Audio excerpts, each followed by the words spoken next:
할렐루야. 우리나라의 서양의 그 문명들이 신문명들이 들어올 때 일이죠. 어느 그 대감이 서양 선교사로부터 비누 한 상자를 선물 받았답니다. 그래서 그 비누를 가지고 세수도 해보고 몸도 씻어보는데 정말 잘 씻기는 겁니다. 너무너무 신기하다고 생각을 했죠. 그래서 자기 집에 찾아오는 손님들에게 비누에 대해서 자랑도 하고 설명도 해주고 그리고 하나씩 나누어 주었습니다. 그런데 그 손님 중에 월남 이상재 선생님이 있었다고 합니다. 이 이상재 선생은 그리스도인이기도 하고 또 독립운동에 앞장서셨던 분입니다. 그리고 YMCA가 기틀을 잡는데 산파 역할을 하셨던 분입니다. 그런데 이제 이분이 비누를 받아 들고서는 갑자기 칼로 그 비누를 이렇게 깎아가지고 마치 과일을 먹듯이 먹는 겁니다. 대감이 놀라가지고 말을 했죠. 여보게 이 사람아, 그건 때를 씻는 물건이지 먹는 물건이 아닐세. 이때 이성재 선생은 이렇게 대답을 했습니다. 알다마다요. 사람들은 이 비누로 얼굴에 때만 씻지만 저는 뱃속에 있는 때를 좀 씻어볼까 해서 먹었습니다. 이렇게 말하는 것입니다. 그때 그 자리에 함께 있던 대감과 손님들이 부끄러워서 모든 낯을 붉혔다는 그런 이야기입니다. 오늘날 우리 사회는 너도 나도 변화, 바로 개혁을 외치지만 정작 개혁되는 것은 그리 많아 보이지는 않습니다. 정치의 변화를 부르짖은 지 굉장히 오래됐습니다. 그런데도 여전히 정치권의 구태라든지 부패는 변하지 않는 것 같습니다. 경제에 대한 변화를 많이 외치고 있지만 아직도 여전한 것 같습니다. 왜 그럴까요? 오히려 답은 간단하다고 생각합니다. 겉만 씻으려 하기 때문입니다. 개혁을 하겠다고 우리가 제도를 바꾸고 법을 새롭게 하고 그리고 관행을 고치지요. 그런데 얼마 안 가서 이 바뀌어진 제도라든지 법이라든지 이 관행은 또 다른 문제가 생깁니다. 이유가 무엇일까요? 바로 사람들이 그대로이기 때문에 그렇습니다. 사람들이 새로운 제도, 새로운 법, 새로운 관행을 또다시 더럽게 만들기 때문에 그렇습니다. 그래서 진정한 개혁은 속사람을 바꾸는 작업이 선행되어야 가능한 것이죠. 사람들의 생각이 바뀌고 삶의 태도가 바뀌고 마음이 바뀌어야만 합니다. 그러면 제도라든지 법이라든지 관행이 조금만 바뀌어도 놀라운 효과를 볼 수가 있고 정말 좋은 세상을 열어갈 수가 있을 것입니다.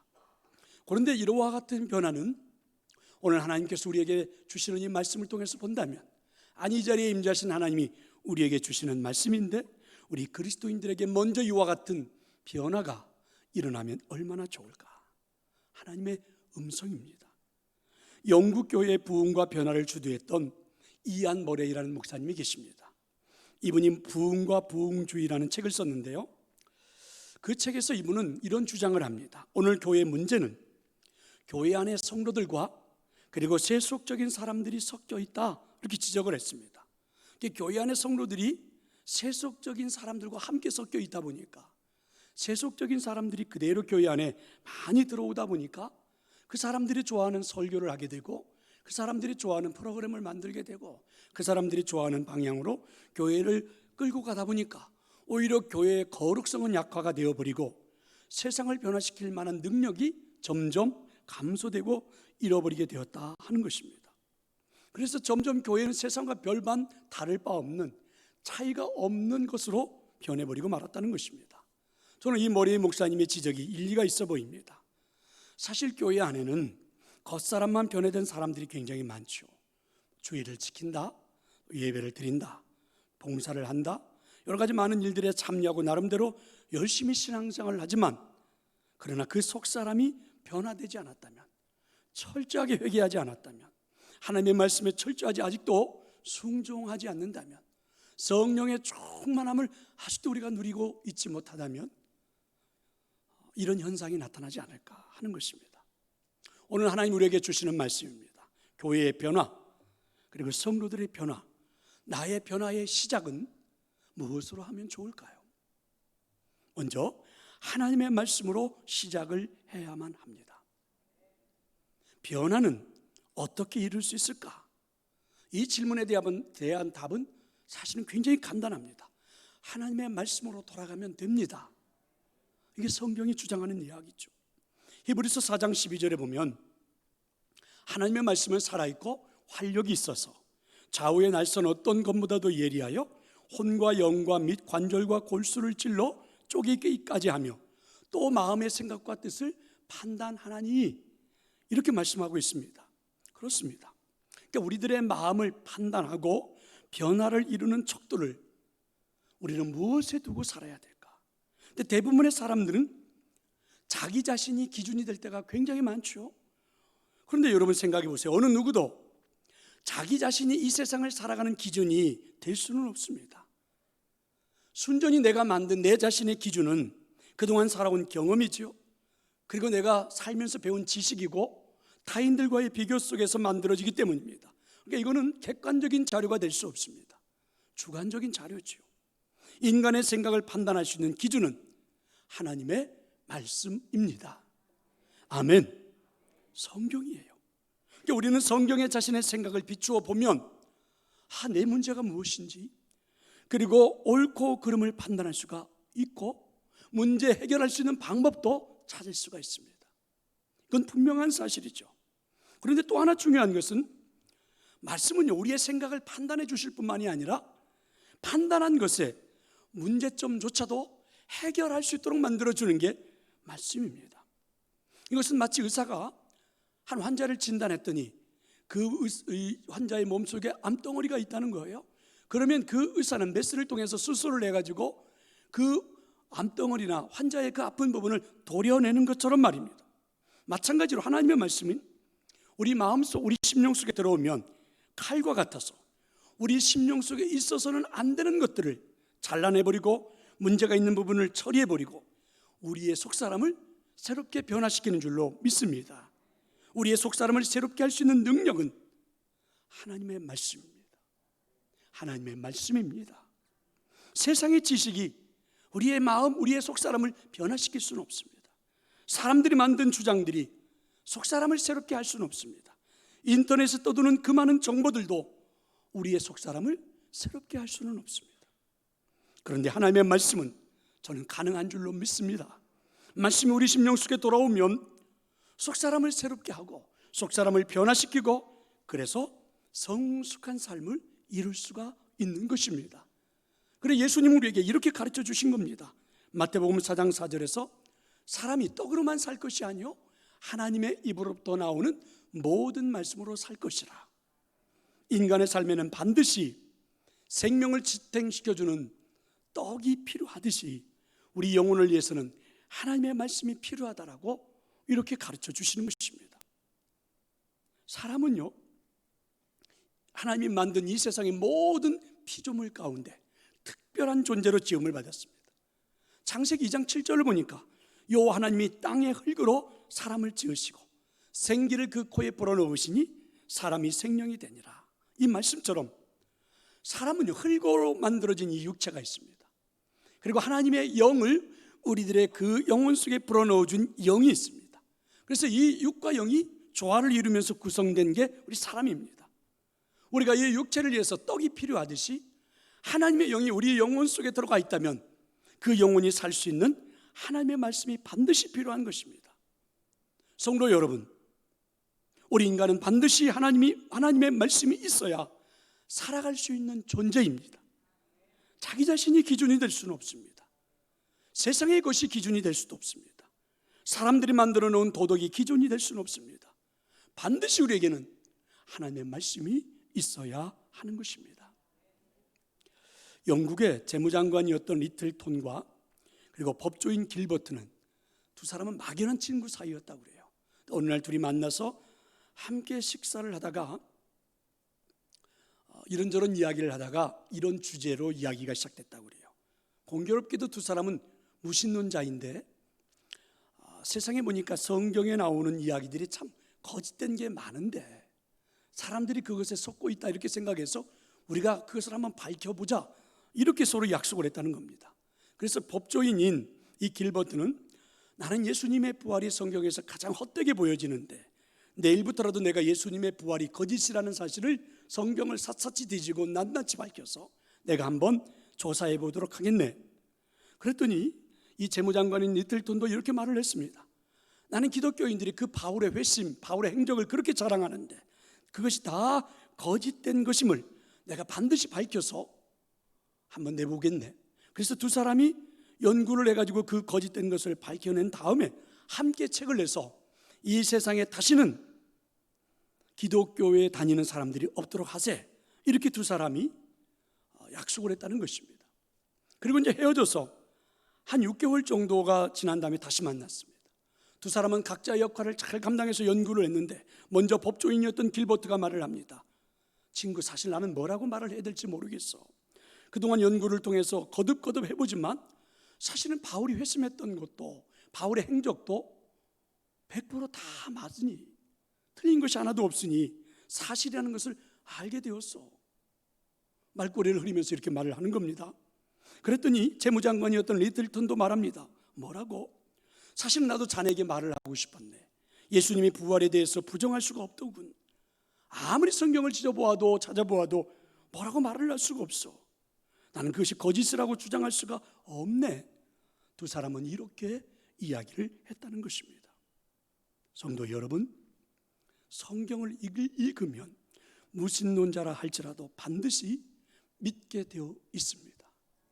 아무것도 몰랐던 이 사람들, 자기 자신들이 가지고 있는 가치 기준이 최고라고 생각했던 사람들, 그동안의 경험과 그동안의 지식과 그동안의 능력으로 우리가 믿고 있는 하나님의 말씀이 거짓이라고 생각했던 이들이 하나님의 말씀을 읽기 시작하는 순간부터, 하나님의 말씀을 발견하는 그 순간부터 이들은 오히려 그 말씀 앞에 사로잡혀 기독교인이 되었다는 이야기입니다.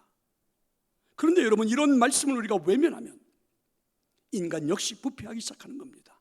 이 사실을 경험한 시편의 저자는 그래서 오늘 우리에게 이렇게 노래하고 있는 겁니다. 자, 여러분 114절부터 116절의 말씀을 우리 같이 한번 읽어보도록 하겠습니다. 주는 나의 은신처요 방패시라. 내가 주의 말씀을 바라나이다. 너희 행악자들이여 나를 떠날지어다. 나는 내 하나님의 계명들을 지키리로다. 주의 말씀대로 나를 붙들어 살게 하시고 내 소망이 부끄럽지 않게 하소서. 오늘 시편의 저자는 이렇게 말하는 겁니다. 말씀이 나를 붙들어 주셔서 내가 가지고 있는 소망이 부끄럽지 않게 해달라고 고백을 하는 겁니다. 이 사람은 이렇게 생각을 했어. 이렇게 고백을 해요. 이 땅에 살면서 나는 꿈꾸며 살았던 많은 것들이 있었어요. 정말 이루고 싶었던, 내가 성공하고 싶었던 많은 것들이 있었는데 가만히 보았더니 다 인간의 욕심으로부터 시작되는 것을 알게 되었고 너무 부끄럽더래요.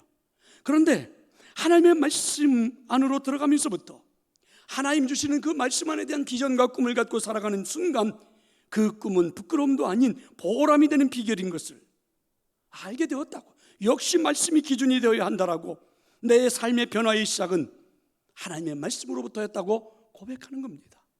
성도 여러분, 변화의 시작, 우리 삶의 새로운 시작은 하나님의 말씀으로부터 시작되는 줄로 믿습니다. 성숙한 삶, 변화의 삶을 말씀으로 시작했다면 이제 반드시 그 다음 단계로도 나아가야 합니다. 그러면 그 다음 단계는 무엇입니까? 하나님의 말씀을 믿고 순종하는 것입니다. 하나님의 말씀으로 삶을 새롭게 변화시키기 시작했다면, 우리가 결단했다면 그 다음에 내게 들려지는 말씀을 믿어야 하고 순종하는 것입니다. 종교개혁을 일으켰던 루터가 외쳤던 말씀이 있습니다. 오직 믿음으로, 오직 성경으로. 그래서 여러분, 사실 우리는 조금 오해하는 부분이 있습니다. 루터가 외쳤던 것은 로마 천주교의 교리라든지 제도라든지 관행을 고치자고 외친 것이 아니었습니다. 물론 결과적으로는 이와 같은 것들을 고쳐서 새로운 개신교가 태동된 것도 사실입니다. 그런데 그가 정말 외치고 싶었던 것은 오직 믿음으로, 오직 말씀으로, 하나님의 말씀을 있는 그대로 믿자는 것입니다. 루터의 종교개혁은 하나님의 말씀을 믿자, 하나님의 말씀을 신뢰하자, 이런 개혁이었습니다. 로마서 1장 5절을 보면 그로 말미암아 우리가 은혜와 사도의 직분을 받아 그 이름을 위하여 모든 이방인 중에서 믿어 순종하게 하나니, 이런 말씀이죠. 그 다음에 로마서 16장 26절을 보면 이렇게 말씀합니다. 이제는 나타나신 바 되었으며 영원하신 하나님의 명을 따라 선지자들의 글로 말미암아 모든 민족이 믿어 순종하게 하시려고. 그렇습니다. 이걸 여러분 간단하게 요약하면 이런 말씀입니다. 우리 그리스도인이 된다고 하는 것은 하나님의 말씀을 믿고 순종하겠다는 약속입니다. 그게 바로 그리스도인이 된다는 것입니다.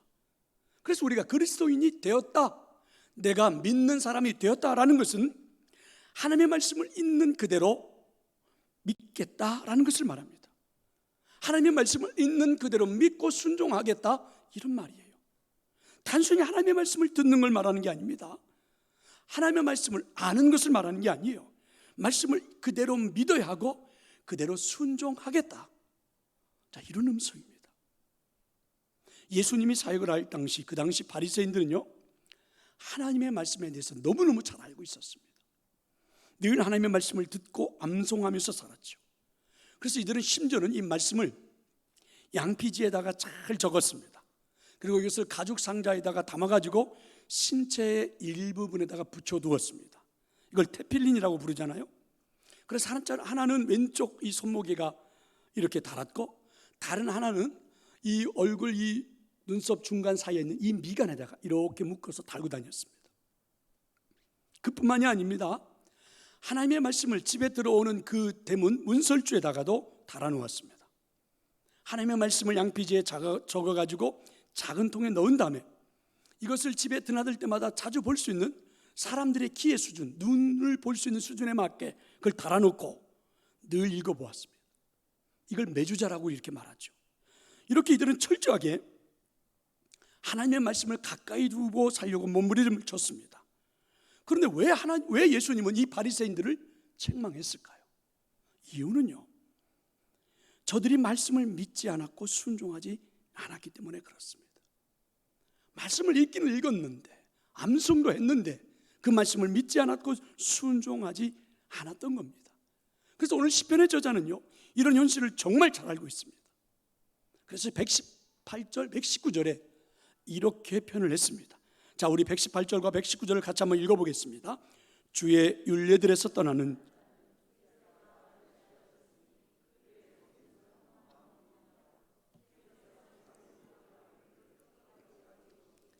그러므로 내가 주의 증거들을 사랑하나이다.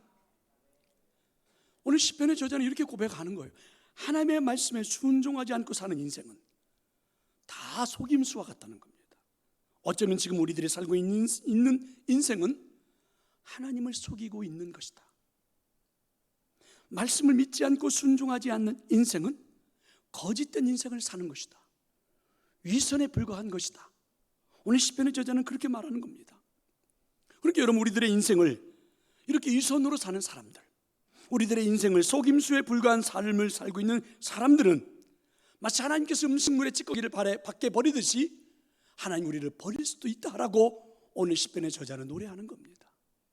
그러니까 우리가 하나님의 말씀을 믿고 순종하지 않는 것, 그리고 그것으로 내 삶의 변화를 이루지 않는 나의 인생은 전부 다 거짓된 인생, 위선에 불과한 인생이다, 이런 겁니다. 그 스티브 도나우휴라고 하는 사람이 사막을 건너는 6가지 방법, 이런 책을 썼는데, 자신이 사막을 직접 한번 경험해보고 난 다음에 거기에서 나오는 여러 가지 많은 아이디어들을 가지고 써놓은 책입니다. 그 중에 이제 저는 한 가지만 이야기해 보려고 하는데, 이분이 이런 주장을 해요. 사막을 지날 때에는 지도를 따라가지 말고 나침판을 따라가야 된다. 이분은 이렇게 주장합니다. 사막에 가면 그 사막 한복판에서 지도라든지 여행 안내에서는 별다른 의미가 없다고 그래요.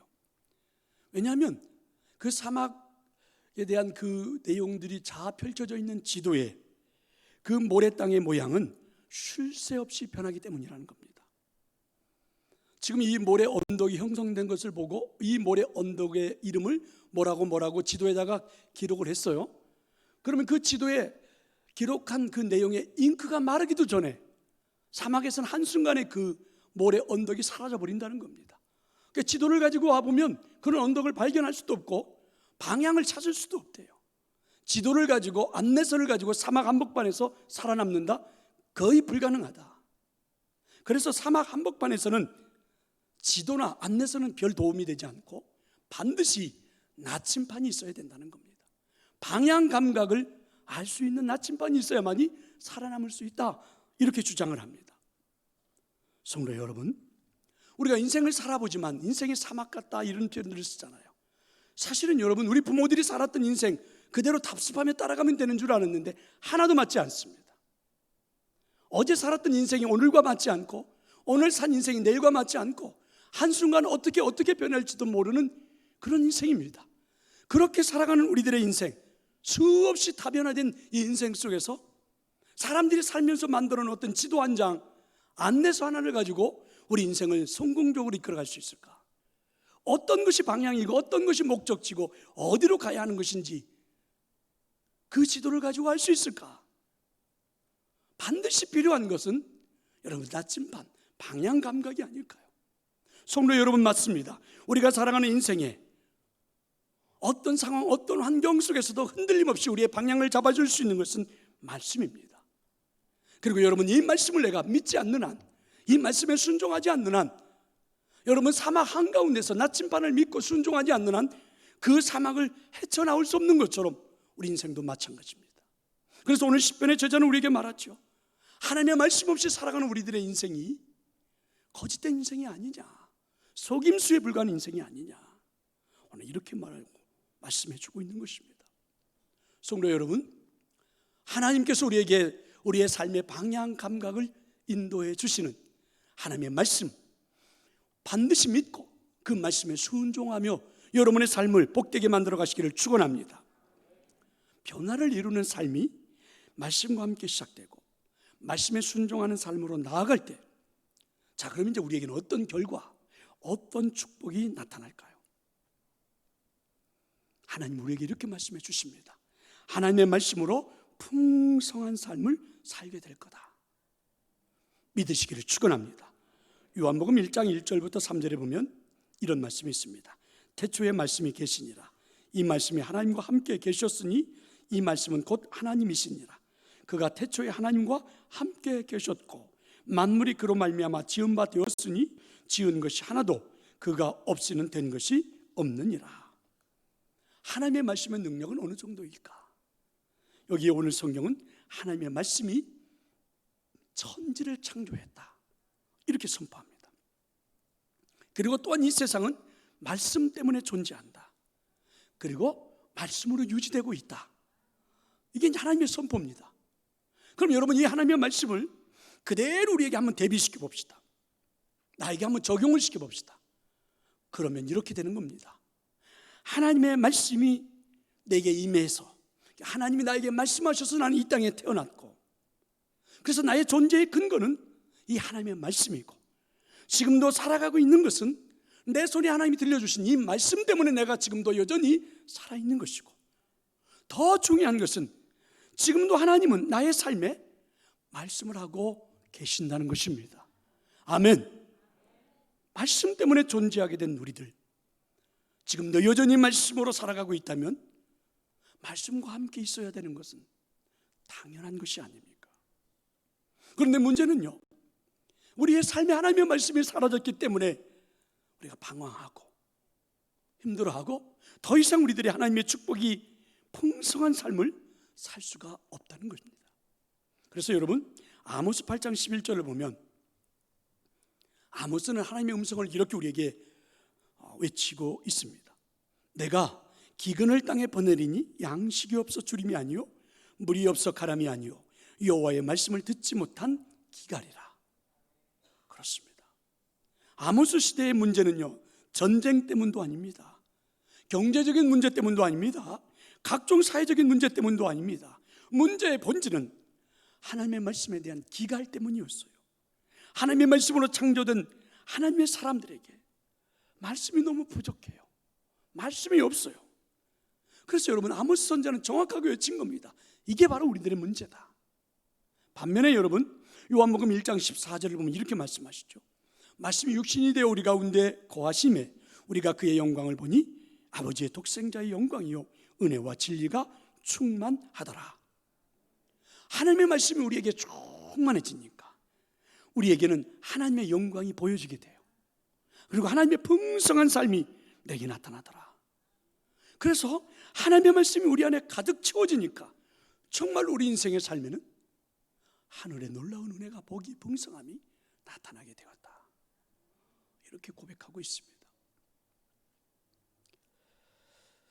여러분, 한동안 해양에 그 해양 심층수라는 물이 아주 열풍이 불었잖아요. 그 심층수라고 하는 것은 북극이나 남극 지방에서 만들어져 해저 200m 이하로 이 바다 심층 이하에, 그러니까 흐르는 그 물을 말한다고 그러죠. 여기에는 인체 성장에 필수적이고 유익한 미네랄이 아주 풍부하고 유기물, 병연균이 거의 없어서 인체에 가장 완전한 물이라 이렇게 알려져 왔습니다. 그래서 이 물을 먹기만 하면 각종 성인병 치료에 아주 탁월한 효과를 볼 수 있다라고 광고가 되고 있습니다. 저는 여러분에게 이 물을 먹으라고 그 광고 회사로부터 청탁을 받아서 말하는 게 절대 아닙니다. 이 회사는 저도 모릅니다. 그런데 중요한 게 있어요. 이 물은 장복을 해야 된다 이렇게 말해요. 왜냐하면 우리 인체의 몸이 물로 되어 있다고 그러잖아요. 70% 가까이가 우리 인체는 물로 되어 있다고 그럽니다. 그러면 이 인체의 물 성분이 심층수로 완전히 바뀔 때까지 먹어야 한다는 겁니다. 그러려면 적어도 6개월에서 1년 가까이. 잘못된 물로 내 몸 안에 가득 채워져 있으니까 이 물이 완전히 순환이 되어서 잘못된 물이 다 빠져가 버리고 심층수 물이 내 몸 원전을 사로잡을 때까지 그 물을 먹어야 된다, 바꿔줘야 된다, 이런 말입니다. 사실은 이게 바로 하나님의 말씀입니다. 하나님의 말씀으로 충만해져야 된다라고 하는 것은 우리의 마음, 우리의 생각이 말씀으로 가득 차게 되는 것을 말합니다. 인생을 살다 보니까 우리도 모르는 사이에 세속적인 마음, 물질적인 생각들, 쾌락적인 욕망들이 가득가득 우리 안에 차 있습니다. 이런 욕망들, 이런 또 세속적인 것들, 이런 욕심들이 하나님의 말씀으로 완전히 채워지지 않고서는 우리 삶의 풍성한 삶이, 위대한 역사가 이루어질 수가 없는 것입니다. 성도 여러분, 우리는 어느덧 이 세상 한복판에서 세속주의, 물질주의, 쾌락주의 그 물길에 휩쓸려 버리지 않았습니까?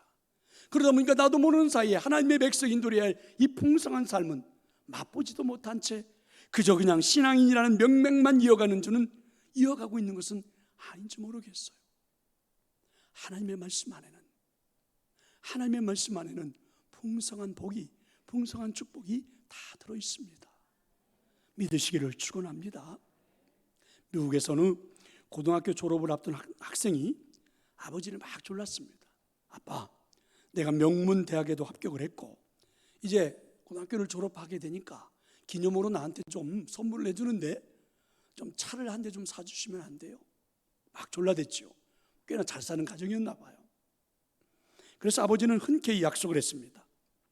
그리고 이제 이 아들이 졸업식 하는 날 아들은 잔뜩 기대를 하고 졸업식장에 나타난 아빠를 쳐다보았는데 글쎄 자동차 열쇠 대신에 잘 포장된 성경책 한 권을 선물로 주는 겁니다. 아들이 실망, 이망저망이 아닙니다. 아버지가 이 성경을 선물로 주면서 말하죠. 아들아, 이 성경을 자세히 보면 아주 좋은 일이 있을 것이다. 꼭 이 성경을 한번 보기를 바란다. 이렇게 권면을 하면서 주는 거예요. 그런데 아버지가 주는 그 선물이 영 마음에 들지 않았던 아들은 아버지에 대해서 좀 소원해졌고 서운하게 생각을 했습니다. 근데 얼마 지나지 않아서 갑자기 아버지가 세상을 떠나게 된 겁니다.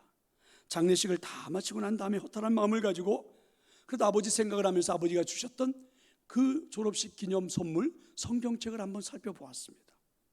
그리고 이제 성경을 펼쳐서 읽다가 보니까 얼마 가지 않아서 성경 안에는요, 글쎄 자동차를 사고도 남을 만큼의 큰 액수의 수표하고 거기 아버지의 편지가 들어있었던 것입니다.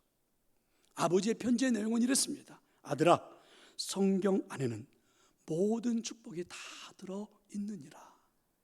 그렇습니다. 성경 안에는 모든 축복이 다 들어있습니다. 저는 말씀을 가까이 하는 자는 언제나 축복의 주인공으로 살아갈 줄로 믿습니다. 말씀 안으로 돌아가는 겁니다. 이제 오늘 우리는 이 시인이 고백했던 그 고백이 이 6월의 말씀의 축제를 마치면서 우리의 고백이 되었으면 좋겠습니다. 말씀 안에 담겨있는 그 놀라운 하늘의 복을 알고 있는 시인은 이렇게 고백합니다. 내가 주의 법을 사랑하나이다. 내가 주의 말씀을 바라나이다. 내가 하나님의 계명을 지키리로다. 이렇게 고백했습니다. 정말 이 고백이 우리 모두가 되어지는 고백이 되기를 축원합니다. 하나님의 말씀으로 시작해야 하고, 그 말씀을 믿어야 하고, 그 말씀에 순종해야 하고, 그리고 그 하나님의 말씀이 내 심령에 충만히 채워지면 내가 살아가는 삶의 모든 하늘의 복은 나타날 줄로 믿습니다. 내 삶의 축복의 비결은 하나님의 말씀입니다. 오늘 하나님께서 우리 손에 들려주신 이 말씀은 내 삶을 살아가는 모든 문제에 해답이 다 들어있습니다. 성도 여러분, 말씀으로 돌아가십시오. 다시 여러분 말씀을 손에 들으십시오. 그리고 말씀을 읽으시고, 말씀을 좀 묵상해보고, 말씀을 연구해보고, 그리고 믿고 순종하며 그 말씀 속에서 새로운 인생을 한번 시작해 보십시오. 반드시 하나님께서 여러분에게 이 말씀으로 풍성한 축복을 허락해 주실 줄로 믿습니다. 아버지 하나님, 고맙습니다.